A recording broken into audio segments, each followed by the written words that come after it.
భక్తి సమాచారం. వాట్సాప్ ఛానల్లో జాయిన్ అవ్వండి. అన్ని విశేషాలు ఎప్పటికప్పుడు తెలుసుకోండి.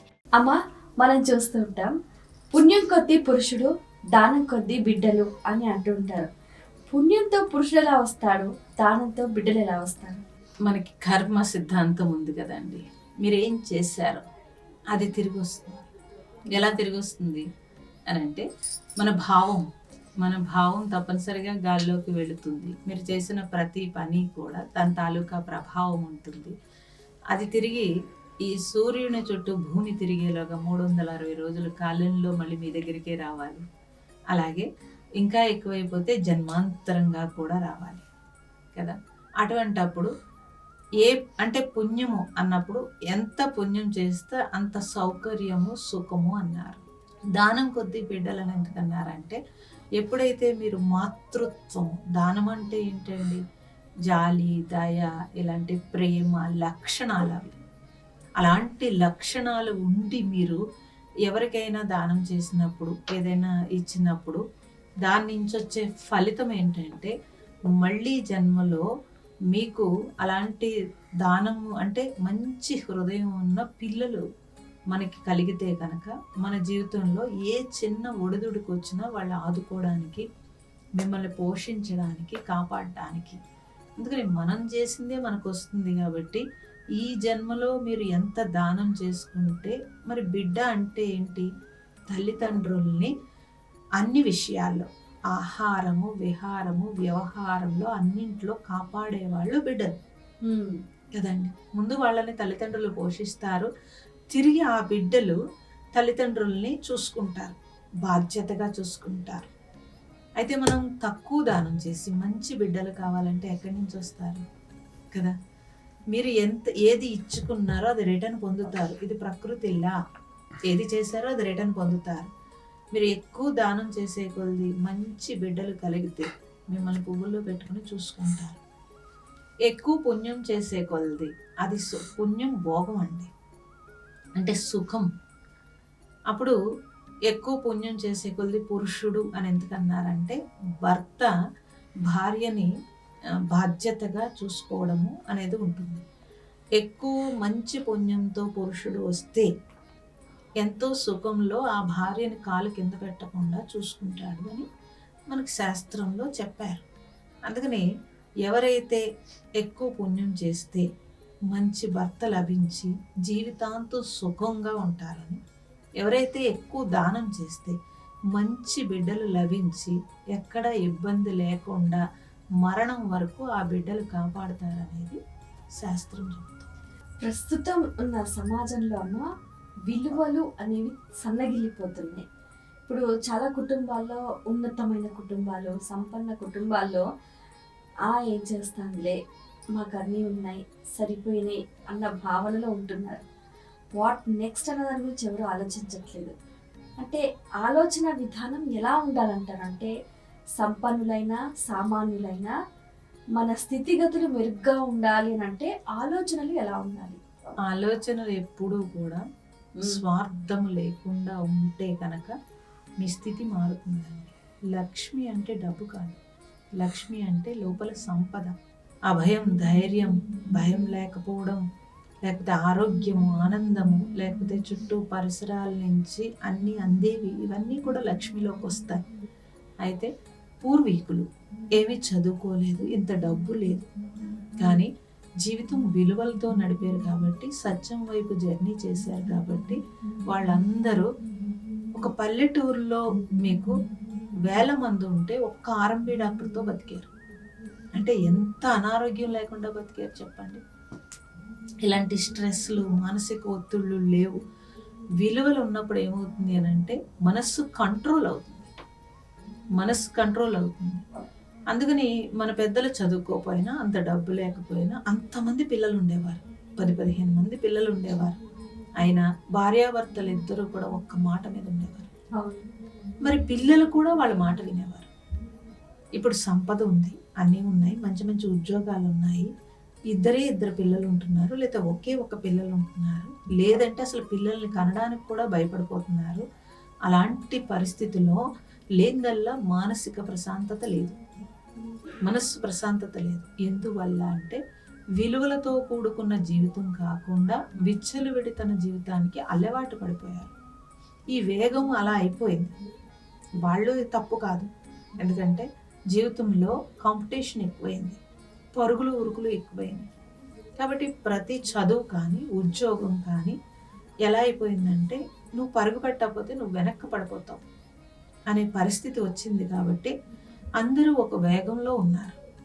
దానికి తోడు సెల్ ఫోన్ కూడా, అది చాలా మనస్సుని చాలా వేగం చేస్తుందని రీసెర్చ్ తెలుస్తుంది. ఒట్టి స్ట్రెస్కి 366 రోగాలు వస్తాయని వరల్డ్ వైజ్ రీసెర్చ్ చేసి సైంటిస్టులు డాక్టర్స్ తెలియజేశారు. స్ట్రెస్కి 366 రోగాలు 366 రోగాలు ఓన్లీ స్ట్రెస్కి. అందులో మీ బీపీలు షుగర్లు 10 ఎన్నో తెలుసు మనకి. ఈ స్ట్రెస్ పూర్వకాలంలో లేదమ్మా? లేదు కదా. మరి విలువలతో కూడుకున్న జీవితాన్ని వాళ్ళు జీవించారు కాబట్టి ఇంత స్ట్రెస్ లేదు. ఎక్కడ పడితే అక్కడ తినడము, ఎలా పడితే అలా తిరగడము, ఎలా కావాలంటే అలా ఉండడము, ఆ టైంకి మనకి మనీ కావాలి కాబట్టి ఆ ఉద్యోగం ఏదో యాంత్రికంగా చేయడము అన్నప్పుడు ఒక వేగవంతమైన జీవితంలో వాళ్ళు నలిగిపోవడము, ఫ్యామిలీ నలిగిపోవడము, తీసుకునే నిర్ణయాలు కూడా కరెక్ట్గా ఉండవు.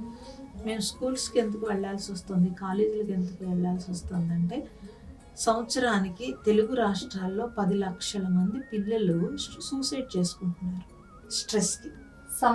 సంవత్సరానికి 20 లక్షల మంది పిల్లలు డిప్రెషన్కి వెళ్తున్నారు. చాలా బాధాకరమైన విషయం. భావి భారత పౌరులు వాళ్ళు. వాళ్ళ ద్వారా తల్లిదండ్రులు ఎంత జీవితాంతం నరకం అనుభవిస్తారు తల్లిదండ్రులు. అందువల్ల చెప్పాల్సి వస్తుంది. విలువల పూర్వం మన పెద్దలు ఇలా ఇది తప్పు ఇది ఒప్పు అని చెప్పి మీకు ప్రతి అమ్మాయికి అబ్బాయికి ఇద్దరికీ చెప్పేవారు, ఎవరికైనా చెప్పేవారు. ఆడపిల్లలకి రక్షణ కావాలి కాబట్టి కొంచెం ఎక్కువ చెప్పేవారు, మగపిల్లలకి తప్పనిసరిగా తెలియచేసేవారు. తెలియచేయటం వల్ల వాళ్ళకి తెలిసింది కనీసం. ఇప్పుడు పిల్లలకి అటు తల్లిదండ్రులు ఖాళీ లేదు, చెప్పడం కుదరదు. ఇటు స్కూల్స్లో కానీ లేకపోతే కాలేజీల్లో కానీ వాళ్ళకున్న చదువు ఎక్కువైపోయి వాళ్ళకి టైం లేదు, వాళ్ళకి తెలియదు. అసలు చేతిలో సెల్ ఫోన్ తోటి ప్రపంచం ఉంది వాళ్ళకి. అప్పుడు ఎవరు నేర్పిస్తారు? తెలియట్లేదు కాబట్టి అనారోగ్యం పాలవుతారు. కాబట్టి విలువలతో కూడుకున్న జీవితం ఏదైతే ఉందో అది ప్రశాంతంగా వాడి జీవితం సక్సెస్ఫుల్గా వెళ్తుంది. అలా వెళ్తేనే మంచిది. అమ్మ, ఇప్పుడు ప్రస్తుతం ఉన్న చిన్న పిల్లల్లో వినే ధోరణి తగ్గిపోయింది. ఇప్పుడు మా కాలంలో చెప్తే విన్నాం కాబట్టి ఈరోజు అంత స్థాయిలో ఉన్నాం. కానీ పిల్లలు అసలు ఏది చెప్పినా వినే స్థితిలో లేరు. పిల్లలు మంచి పెద్దవాళ్ళు చెప్పినట్టు వినాలి అని అంటే మార్పు ఎక్కడ రావాలంటారు? తల్లిలో రావాలండి. ఫస్ట్ తల్లిదండ్రుల్లో వివాహం చేసుకున్న తర్వాత బిడ్డల్ని తీసుకోవడం అని అంటే అది ఒక గొప్ప కార్యం. ఈ సృష్టి ధర్మం. ప్రతి సృష్టి చేస్తున్నారు తల్లిదండ్రులు. ప్రతి సృష్టి చేసేటప్పుడు వాళ్ళిద్దరూ చాలా అన్యోన్యంగా ఒక ప్రేమ తత్వంతో ఉన్నప్పుడు పిల్లలు కూడా అలాంటి పిల్లలు వస్తారు. అలాగే ఒకసారి గర్భంలోకి వచ్చిన బీజం ఏదైతే ఉందో ఆ బీజం అభివృద్ధి చెందేటప్పుడు ఆ తల్లి చాలా ప్రశాంతంగా ఉండాలి. మన పూర్వకాలంలో మనకి నిరూపించి చూపించారు. రాణులు బిడ్డల్ని తీసుకునేటప్పుడు వాళ్ళు రాజ్యాన్ని పాలించాలి అని అంటే వీరగాథలు ప్రెగ్నెంట్గా ఉన్నప్పుడు వీళ్ళు తల్లులు వినేవారు. ఎందుకని? అంతటి పుత్రుడు శౌర్యంతో పుట్టాలి, పిరిగివాడు పుట్టకూడదు.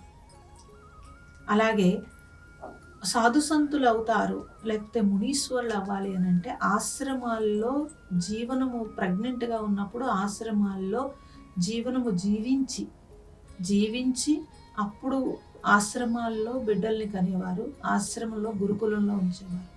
మీరు గమనిస్తే రాజపుత్రుడు గురుకులంలో 15 సంవత్సరాలు వచ్చే వరకు 12 సంవత్సరాలు వచ్చే వరకు గురుకులంలో ఉండేవాడు. రాజపుత్రులకి ఎందుకండి? కాళ్ళ దగ్గరికి వస్తారు గురువులు, కానీ సామాన్య జీవితం కూడా నేర్చుకోవడానికి అన్ని రకాల విద్యలు నేర్చుకోవాలి అని అంటే అందరితో సమానంగా నేర్పేవారు. ఇప్పటిలాగా వ్యత్యాసము కానీ ఇవి కానీ చూపించేవారు కాదు. ప్రెగ్నెంట్గా ఉన్న తల్లులు ఎవరైతే ఉన్నారో టీవీలు కానీ సెల్ ఫోన్లు కానీ అంతంత సౌండ్ విపరీతంగా వింటున్నప్పుడు లోపల బేబీ ఇప్పుడు ఆటిజం పెరిగింది. ఎందుకు పెరిగింది అని అంటే ప్రెగ్నెంట్గా ఉన్నప్పుడు పబ్బులు కానీ, ప్రెగ్నెంట్గా ఉన్నప్పుడు టీవీలు కానీ, సెల్ ఫోన్లో కానీ అగ్రెసివ్ అన్ని చూసేటప్పటికి లోపల బేబీ తట్టుకోలేక మైండ్లో నరాలు ఒత్తిడి ఎక్కువయ్యి ఆ భయంతో ఆటిజం పెరుగుతుంది. విపరీతంగా ఆటిజం పిల్లలు ఉంటున్నారండి ఇప్పుడు. సో ఎందుకు అనంటే ఈ ప్రెగ్నెంట్గా ఉన్నప్పుడు తల్లులు కరెక్ట్గా ఉండకపోవడం వల్ల.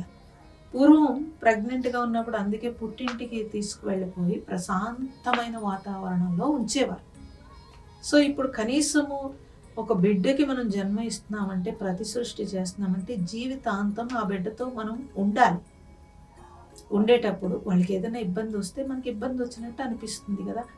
ఉండాలన్నప్పుడు చాలా జాగ్రత్తగా 9 నెలలు కేర్ తీసుకుని తర్వాత 3 సంవత్సరాలు వచ్చే వరకు మెదడులో నరాలన్నీ చాలా సున్నితంగా ఉంటాయండి.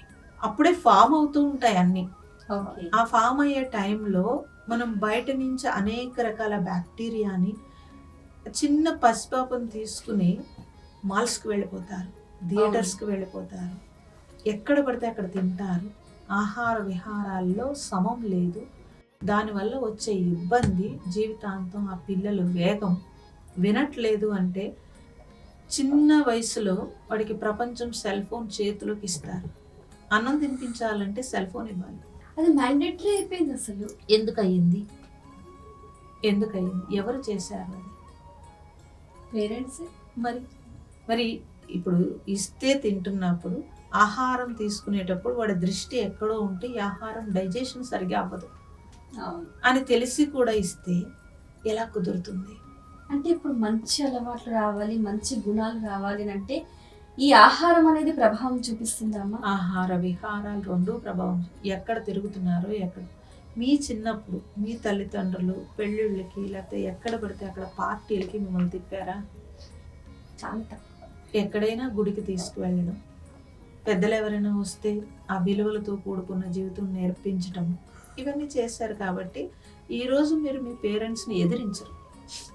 వాళ్ళు చెప్పింది వింటారు. అంత డబ్బు లేదు, మనకు అన్నీ అందివ్వలేదు. వాళ్ళు అందివ్వకపోయినా విలువలు ఉన్నాయి కాబట్టి ఆ సంస్కార బలం గట్టిగా ఉంది. ఇప్పుడు అన్ని కాళ్ళ దగ్గరికి ఇస్తున్నారు కానీ వాళ్ళు నీ మాట వినని పరిస్థితికి వచ్చేసారు. కాబట్టి గమనిస్తే జీవన విధానంలో మనకు వచ్చిన మార్పు ద్వారా మళ్ళీ దాని పరిస్థితి ప్రభావము మన మీద పడితే దాని నుంచి వచ్చే ఇబ్బంది మనమే అనుభవించాల్సి వస్తుంది. కాబట్టి తల్లిదండ్రులు కొద్దిగా కేర్ తీసుకోవాల్సి వస్తుంది. ఇది తెలిసి మేము ఏం చేస్తున్నామనంటే ప్రెగ్నెంట్ లేడీస్ ఎవరైతే ఉంటారో వాళ్ళని తీసుకొచ్చి వాళ్ళకి నేను న్యూట్రిషన్ కూడా చదువుకున్నాను. అంటే న్యూట్రిషన్ వాల్యూస్ తెలియచేయటము, అలాగే వాళ్ళకి ఏమేమి జాగ్రత్తలు తీసుకోవాలో తెలియచేస్తున్నాము. పూర్తిగా వాళ్ళని కంప్లీట్గా 9 నెలలు ఎంత జాగ్రత్తగా ఉంటే వాళ్ళు ఎంత బాగుంటారు అనేది తెలియచేస్తూ ప్రణవాశ్రమం నుంచి చాలా సేవా కార్యక్రమాలు చేస్తున్నాం. For more videos like this, subscribe Big TV channel.